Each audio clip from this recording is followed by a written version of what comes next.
Surat kabar merupakan media massa yang paling tua dibandingkan dengan jenis media massa lainnya. Ia tak hanya sekedar lembaran tercetak yang memuat peristiwa yang terjadi di masyarakat, namun ia sekaligus sebagai pencatat sejarah perkembangan kehidupan bangsa. Keberadaan surat kabar dimulai sejak ditemukannya mesin cetak oleh Johann Gutenberg di Jerman pada tahun 1451. Lalu bagaimana dengan di Indonesia? Di Indonesia, perjalanan surat kabar dilalui dengan proses yang panjang dan penuh perjuangan dari masa ke masa. Pada masa penjajahan Belanda, surat kabar pertama di Indonesia terbit. Namun surat kabar yang terbit pada masa itu tidak mempunyai arti secara politis karena lebih merupakan surat kabar periklanan. Di Indonesia atau di Kepulauan Nusantara, baru ada koran itu pada tahun 1744. Itu ada sebuah koran namanya Bataviaanse Novels. Koran ini dimiliki oleh seorang Belanda dan isinya pada waktu itu lebih ke arah perdagangan gitu ya, semacam iklan-iklan.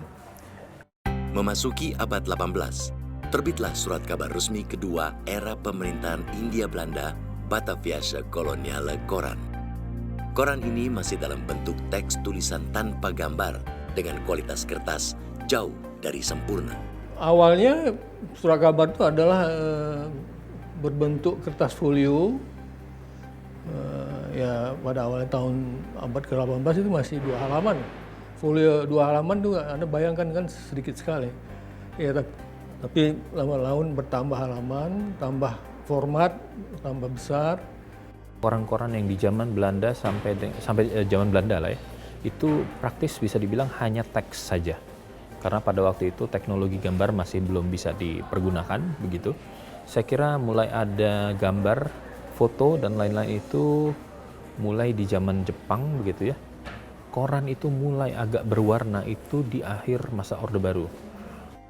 Sementara surat kabar pertama yang terbit di Indonesia dan milik kaum pribumi adalah Medan Prijai. Surat kabar ini didirikan oleh Tirto Adi Suryo, sang nestor jurnalistik yang menganggap surat kabar sebagai alat untuk menyuarakan aspirasi masyarakat. Koran Medan Prijai sendiri dikatakan cukup kritis terhadap pemerintah kolonial Belanda, dan Raden Tirto sendiri pada waktu itu juga sering berurusan dengan penjara di Belanda di zaman kolonial itu. Dia beberapa kali dapat sanksi hukuman, bahkan sampai di penjara, dibuang dan lain-lain. Nah, jadi itu menggambarkan bagaimana pers pada waktu itu oleh orang-orang Indonesia juga digunakan sebagai alat untuk melawan penjajahan. Perkembangan surat kabar di abad 19 tentu meluas dengan banyaknya penerbitan surat kabar baru. Surat kabar pada masa penjajahan Belanda tidak hanya digunakan sebagai alat propaganda oleh pemerintah Belanda, namun di sisi lain, surat kabar juga mulai digunakan sebagai alat untuk memperjuangkan kemerdekaan. Saat Jepang memasuki Indonesia, surat kabar yang beredar di Indonesia diambil alih secara perlahan. Kantor Berita Antara diambil alih dan diubah menjadi Kantor Berita Yashima, dan konten surat kabar dimanfaatkan sebagai alat propaganda. Itulah propaganda untuk kemenangan Jepang di Indonesia menjadi tujuan dan tugas dari surat kabar Indonesia yang diterbitkan oleh Jepang. Pers nasional di masa pendudukan Jepang juga mengalami pengekangan dan penderitaan seperti pada masa penjajahan Belanda. Saya kira pers baru bisa tumbuh secara bisnis saya kira setelah proklamasi, setelah tahun 45 seperti itu. Karena pada situasi sebelum itu situasinya masih sangat tidak menentu, suplai koran juga terbatas, alat cetak juga terbatas, tintanya juga terbatas seperti itu gitu ya. Bahkan di zaman Jepang bisa dibilang itu situasi yang cukup modern untuk pers pada waktu itu, tetapi sebagian besar semuanya dimiliki oleh Jepang.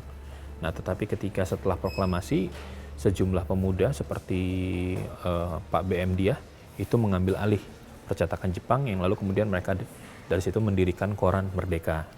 Di masa penjajahan Belanda dan Jepang, surat kabar telah menjelma sebagai alat pemersatu bangsa menentang segala bentuk kolonialisme dan imperialisme. Ia kobarkan semangat melalui tulisan, dan ia bangunkan kesadaran melalui pemahaman terhadap bacaan agar rakyat lebih tahu dan mampu mengambil langkah lebih bijak dalam situasi penjajahan kolonial. Sejak dikeluarkannya maklumat pemerintah nomor 10 pada 3 November 1945 yang mendorong pembentukan partai politik, pers tentu saja digoda agar dapat dijadikan sebagai trompet partai. Pada masa ini, banyak bermunculan surat kabar berbasis partai politik yang mewakili berbagai aliran politik dan menyalahgunakan freedom of the press. Tahun 50-an itu yang lebih menonjol memang surat kabar yang berafiliasi dengan partai-partai politik, dan kita juga tahu pada waktu itu juga kabinet yang ada itu banyak gonta-ganti ya. Kabinet hanya bertahan selama 4 bulan, 5 bulan begitu, dan masing-masing partai yang sempat memimpin kabinet tersebut sering diserang oleh lawan-lawan politiknya. Polemik pada waktu itu sangat ramai, sangat hangat terjadi di waktu itu. Pengalaman adalah guru yang paling berharga. Inilah yang dirasakan oleh wartawan senior Alwi Shahab yang sudah terjun ke dalam dunia pers sejak tahun 1960-an. Pengalamannya terlibat dalam dunia pers di berbagai era membuatnya paham betul bahwa perjalanan pers Indonesia bukanlah hal yang mulus dan mudah. Di zaman Pak Harto, di zaman ini. Sekarang kan udah nggak ada lagi. Lalu pemberedelan itu bukan main banyaknya. Dari tahun 50-an, 60-an udah ada pemberedelan itu. Yang diberedel biasanya itu kalau ada kata salah mengenai berita, tidak ampun lagi diberedel, apalagi yang beritanya dianggap merugikan pemerintah itu. Dengan dikeluarkannya Super Semar tahun 1966 oleh Presiden Soekarno kepada Jenderal Soeharto, maka dimulailah babak baru pemerintahan Indonesia. Namun sayangnya, pecahnya peristiwa Malari pada tahun 1974 memicu banyaknya pemberedelan media massa saat itu. Alwi Shahab yang menjadi wartawan pada saat itu pun dengan antusias mengingat kembali peristiwa tersebut. Malari saya ikuti, saya itu menjadi wartawan. Bahkan saya berkecimpung ketika itu.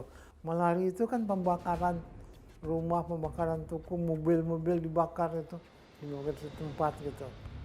Ya, Pasar Senen dibakar itu. Itu ketika para mahasiswa itu demo-demo anti produk-produk Jepang gitu.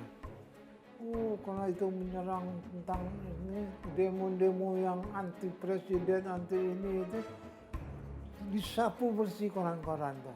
Banyak sekali. Pers pasca peristiwa Malari cenderung pers yang mewakili kepentingan penguasa. Banyak wartawan yang dimasukkan ke penjara. Pemerintah Orde Baru menganggap bahwa pers adalah institusi politik yang harus diatur dan dikontrol sebagaimana organisasi massa dan partai politik. Kita wartawan waktu itu banyak berpikir ini membahayakan nggak kalau dimuat gitu. Membahayakan dalam arti bukan membahayakan bagi rakyat, membahayakan bagi penguasa gitu. Ada titipan, jangan dimuat. Jadi benar-benar pers itu ada yang menyetir lah gitu. Ya, satu dilematis yang harus diterima seorang wartawan ketika melihat kebenaran yang tak mampu untuk diungkapkan ke hadapan publik. Hal itu juga diungkapkan Jajat Sudrajat, Dewan Redaksi Media Group, yang juga aktif sebagai wartawan sejak masa Orde Baru di bawah kepemimpinan Soeharto. Kejujuran itu menjadi mahkota. Tiba-tiba ketika kita menghadapi realita, kehidupan nyata, apalagi menghadapi pemerintah, kejujuran menjadi barang mahal. Kejujuran harus diperjuangkan dengan keberanian yang ekstra. Hanya mengatakan kebenaran saja kita butuh keberanian yang luar biasa. Anda bisa bayangkan nggak hidup di zaman yang seperti itu? Itu mencekam sekali. Semasa Orde Baru, pers penuh dengan pengekangan dan pembatasan. Headline-headline yang muncul di surat kabar banyak terkait tentang aktivitas Soeharto. Nah, beliau menjalankan sistem pemerintahan yang otoriter dan itu berhasil menegakkan stabilitas. Tetapi ya dengan konsekuensi terjadi pembatasan. Tapi ya karena rezim ini berlangsung puluhan tahun, ya rupanya rakyat juga bosan, luar negeri juga bosan, ya akhirnya terjadi perlawanan. Perlawanan yang dimenangkan oleh gerakan reformasi. Era Orde Baru berganti menjadi era reformasi. Sejak titik balik itulah, pers Indonesia dapat mengabarkan berita secara transparan tanpa kekhawatiran akan dicabut atau dibredel. Namun bukan berarti keberadaan media massa termasuk surat kabar bebas dari segala bentuk ancaman. Reformasi juga mendorong orang untuk bebas mengungkapkan pendapat termasuk untuk berdemonstrasi selama dilakukan dengan cara-cara damai dan tidak anarkis. Begitu reformasi, kita bisa nulis apa saja, dikritik di daerah misalnya ada kelompok yang tidak puas, itu kan langsung mendatangi dan pasti biasanya fisik. Kantornya mau dibakar, orangnya mau dilukai. Tapi ada trik yang saya belajar banyak dari teman-teman di daerah itu, kalau orang demo kita dengerin aja dulu. Era reformasi juga mendorong sejumlah media massa yang sempat mati untuk hidup kembali. Media cetak pun tumbuh menjamur di era reformasi itu. Implikasinya, kini dengan mudahnya kita temui berbagai surat kabar, majalah, bahkan radio dan TV serta beragam situs berita online. Perkembangan teknologi mau tak mau memacu manusia untuk selalu memperbaiki diri dan beradaptasi dengan lingkungan sekitar. Di era digitalisasi ini, salah satunya ditandai dengan berkembang pesatnya internet. Perkembangan internet ditandai dengan lahirnya surat kabar digital.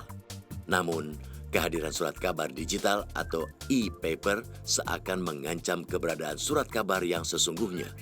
Sebuah prediksi mengatakan kehadiran surat kabar digital akan menghilangkan surat kabar fisik. Faktanya sudah terjadi di Amerika Serikat pada tahun 2009. Harian surat kabar The Seattle Post-Intelligencer menutup operasional surat kabar fisiknya dan lebih memilih beroperasi melalui surat kabar digital. Lalu, bagaimana dengan kondisi di Indonesia?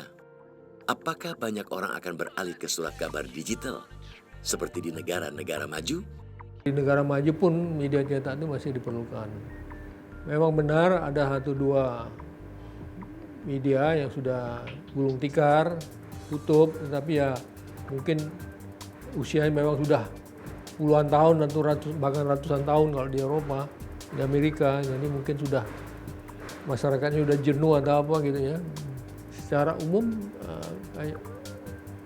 faktanya menunjukkan bahwa media cetak masih kuat, masih dibutuhkan.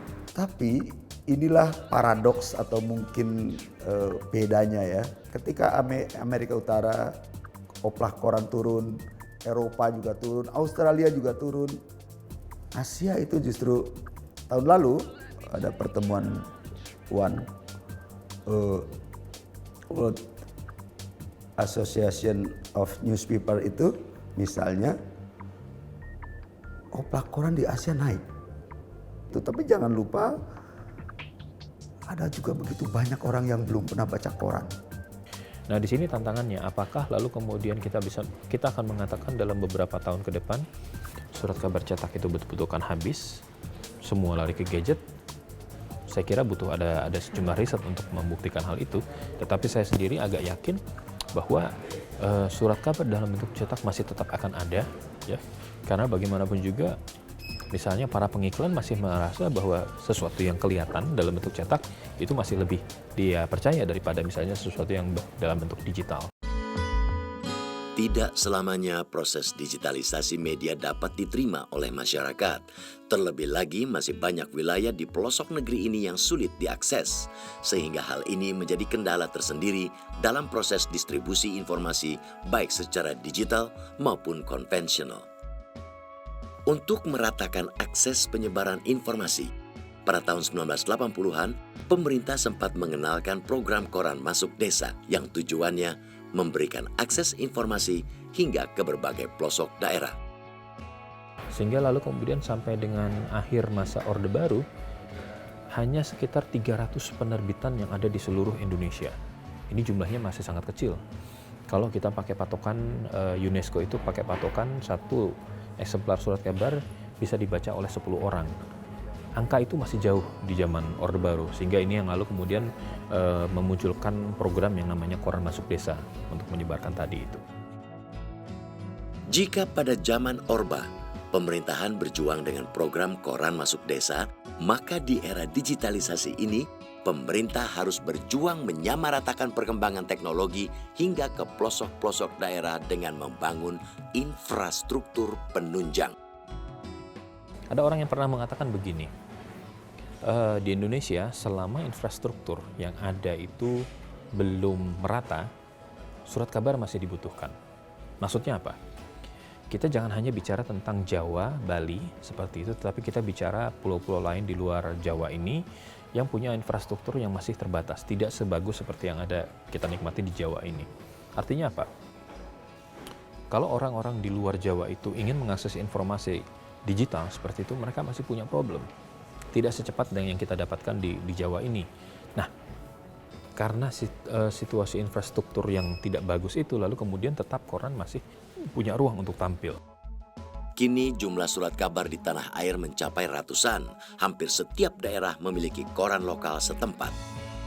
Di seluruh Indonesia, media cetak yang ada itu mungkin dalam kisaran 700-800. Ya. Koran-koran di lokal pun juga banyak tumbuh. Untuk kota kecil saja, misalnya seperti di Ambon, itu misalnya bisa sampai punya 5-6 surat kabar. Tentu saja kalau kita bandingkan dengan kondisi yang ada di Jakarta, itu semua sangat kecil begitu ya. Nah, tetapi maksud saya adalah bahwa sekarang banyak orang merasa bahwa mengakses berita yang lokal itu lebih penting daripada misalnya mengakses berita-berita nasional seperti yang ada di Jakarta seperti itu. Satu gambaran yang dapat kita saksikan di sudut kota Jakarta menjelang mentari menyapa di pagi hari. Ada banyak harapan, ada banyak kekuatan yang terus dijaga agar surat kabar tetap ada. Darinya lah banyak tangan-tangan yang mengais rejeki. Banyak orang yang bertumpu menggantungkan hidup pada pekerjaan dia satu-satunya. Ya, koran mungkin tidak lagi pada era kejayaannya. Tapi keberadaan koran tetap berarti bagi mereka, bagi insan pers dan masyarakat.